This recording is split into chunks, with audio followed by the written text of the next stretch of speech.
Salut à tous et bienvenue sur AviExpress, votre testeur de produits d'origine chinoise pour le test du vélo électrique AlphaWise X1. Alors ce qui m'a vraiment intéressé dans le AlphaWise X1 et la raison pour laquelle je la teste, c'est l'européanisation petit à petit des vélos d'origine chinoise. On avait avant des vélos aux structures totalement figées, plutôt petits, avec des petits trous qui n'étaient franchement pas adaptés à des personnes allant, on va dire, à partir de 1m70 jusqu'à 1m90.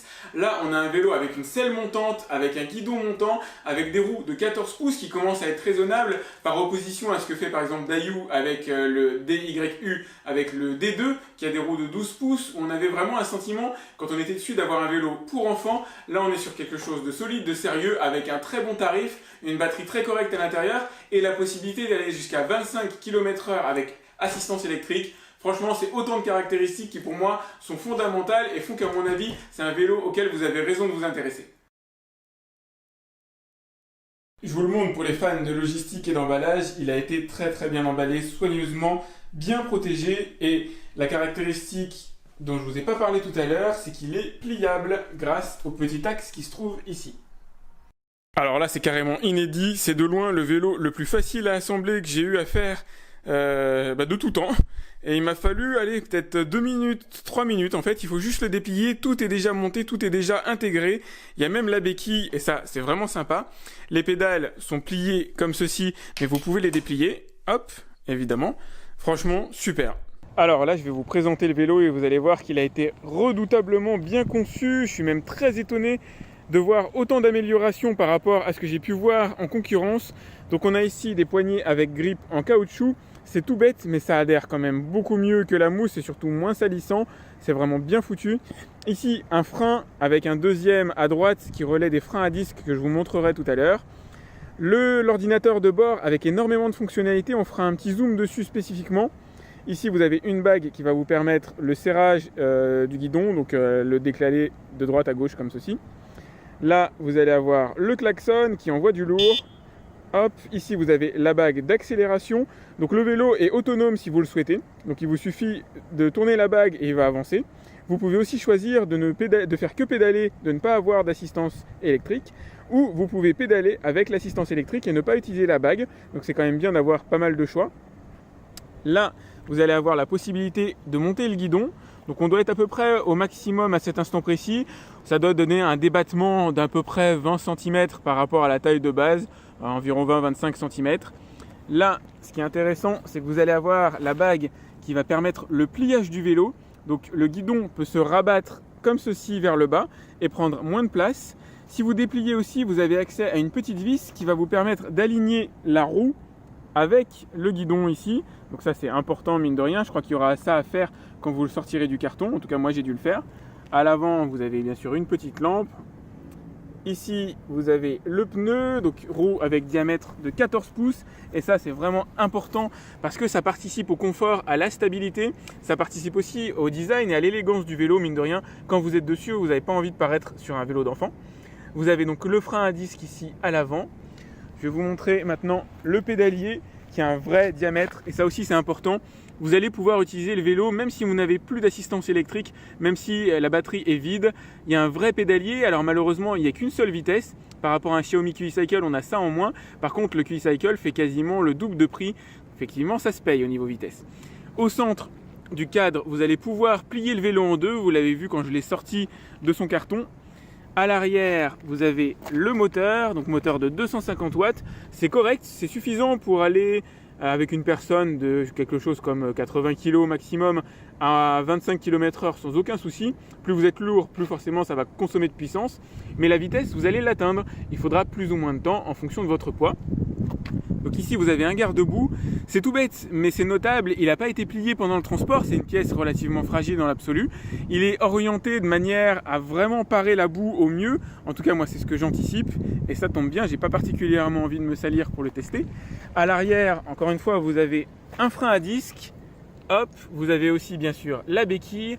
Et autre chose très notable, vous avez ici une selle qui a l'air super agréable. Alors je l'ai testé un petit peu pour l'instant et franchement c'est top. On a des ressorts en dessous et surtout on a une grosse assise et ça vraiment c'est génial. Moi en général sur mes vélos je dois acheter un couvre-selle pour obtenir quelque chose d'assez sympa et là c'est vraiment bien, on est bien installé C'est ce qui rend en plus, les petites touches en plus comme ça qui rend ce vélo vraiment super intéressant. Alors, comme d'habitude, je vais aller tester les vélos électriques sur la fameuse pente que j'ai à côté de chez moi. Aucun produit de 250 watts n'est parvenu à la monter sans aide, à moins d'avoir été débridé au préalable, ce qui n'est pas génial pour le vélo ou la trottinette. On va voir si lui s'en sort mieux.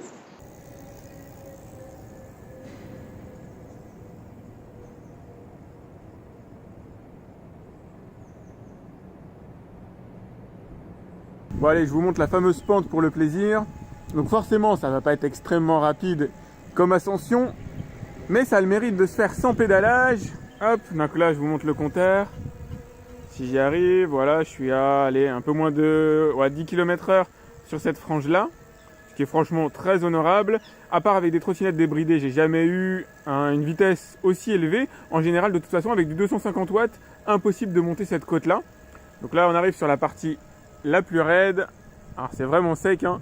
Vous pouvez me croire sur parole, c'est là où viennent s'entraîner des équipes de France de je sais pas quoi. J'ai vu pas mal de personnes avec des maillots d'équipe de France, beaucoup de pompiers aussi. Donc vous voyez, je pédale pas du tout. Je suis maintenant sur cette partie-là à 7 km/h. Ici, c'est même pas pensable. Aucun autre de mes appareils électriques, que ce soit le Daiyu D1, Daiyu D2 ou le Xiaomi QiCycle, n'est en mesure de monter ce genre de côte. Idem pour les trottinettes électriques Xiaomi M365, ES1, ES2, sauf M365 débridé et Segway E9Bot ES4. Voilà.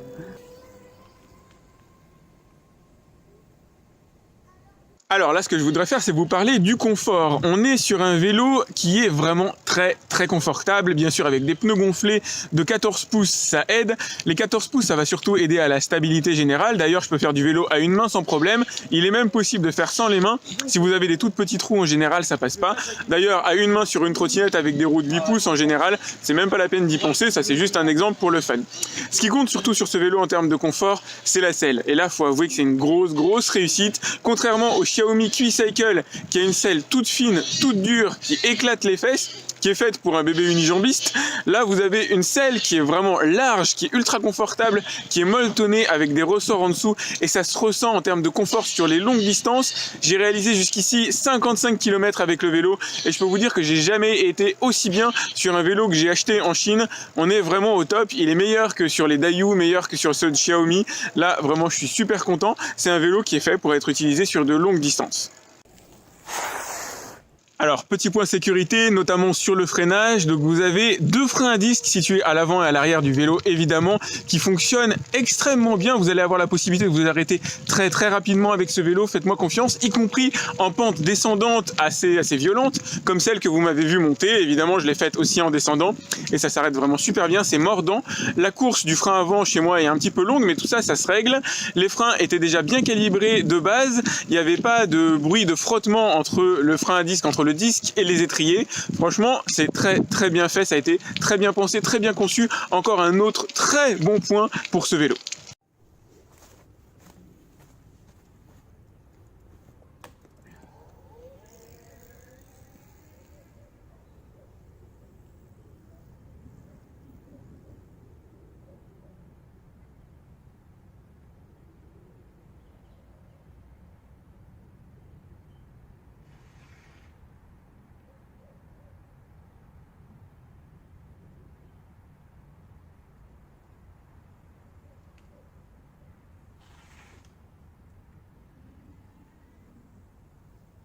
Alors là, je vous propose de passer en revue le cadran. Donc vous avez ici bien sûr l'indicateur de vitesse.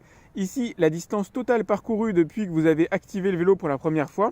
Si vous appuyez sur le bouton Power, vous avez la distance parcourue depuis que vous avez allumé le vélo la dernière fois.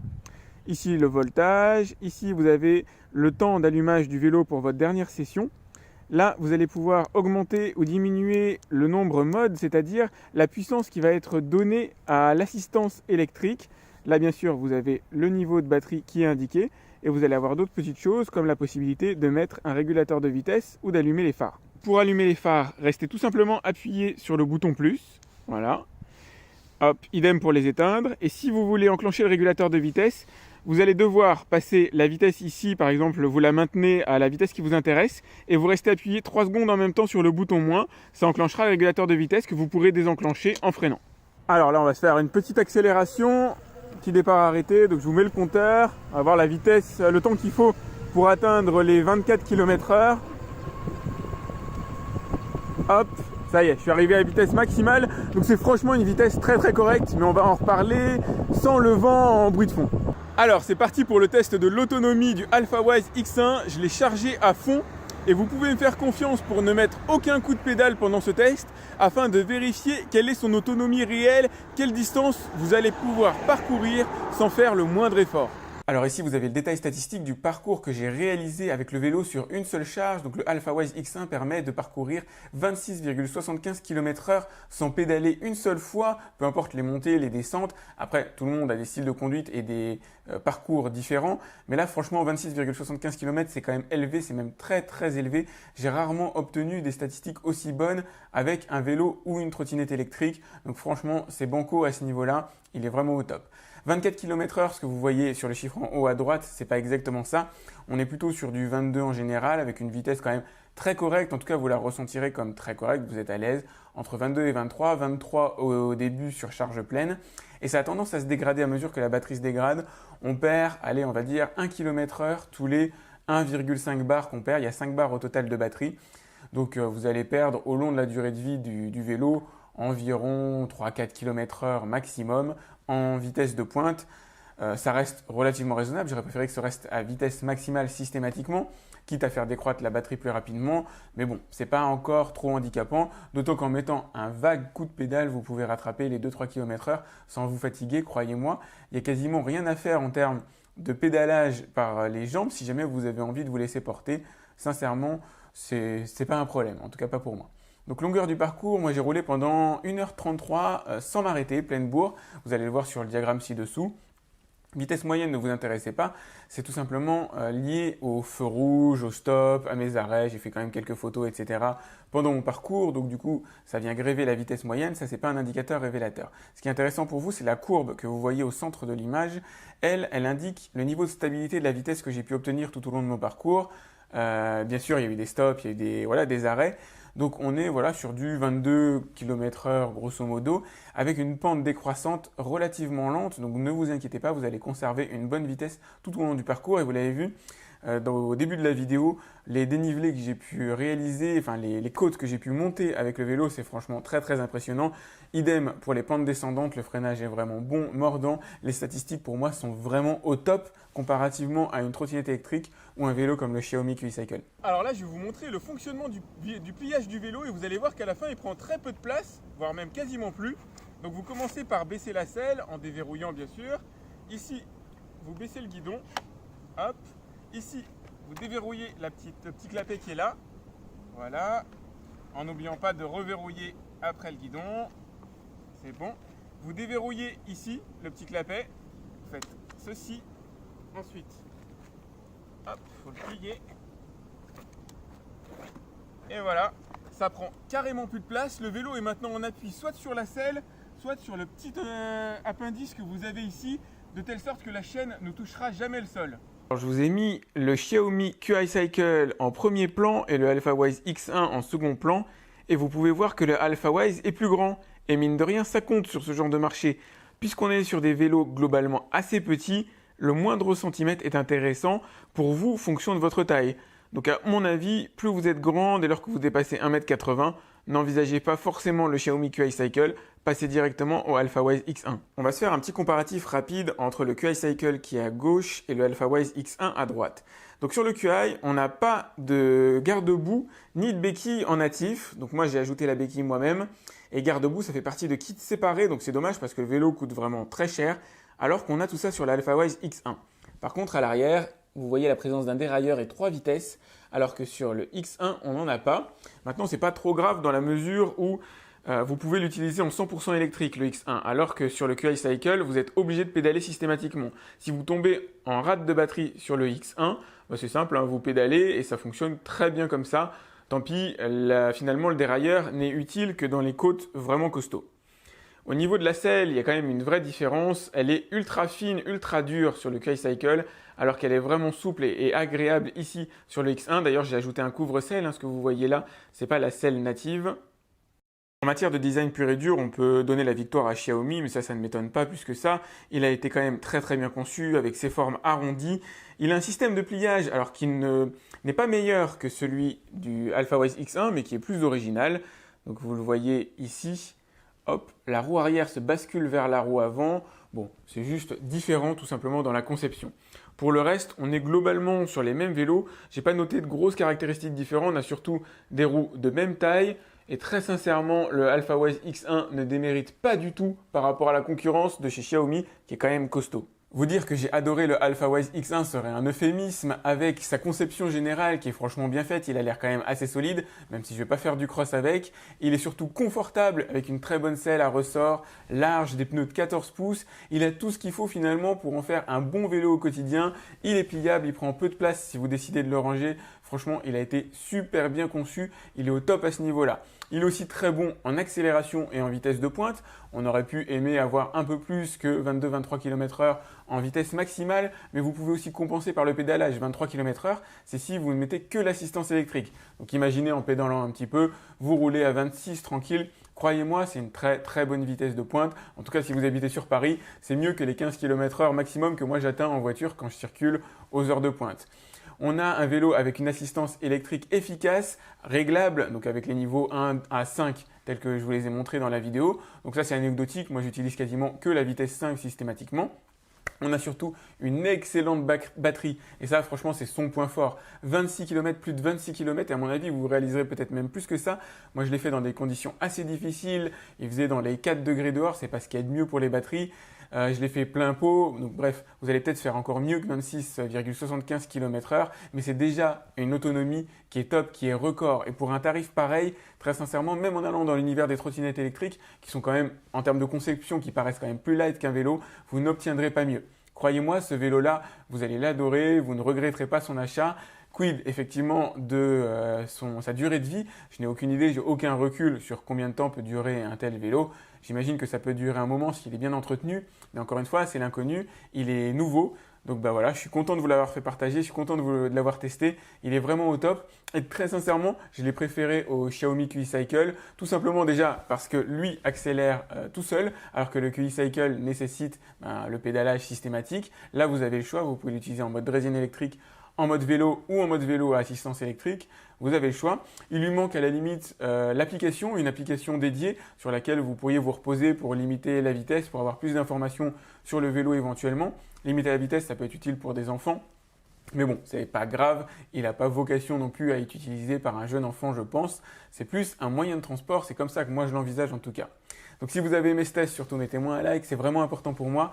N'hésitez pas à vous abonner à ma chaîne aussi, j'organise une tombola tous les mois, vous pouvez gagner un des produits que je teste. Donc allez voir dans la description, vous trouverez tant le lien pour acheter le vélo que le lien pour ma tombola. Et moi je vous dis à très vite pour un autre test de produits d'origine chinoise sur AviExpress. Salut!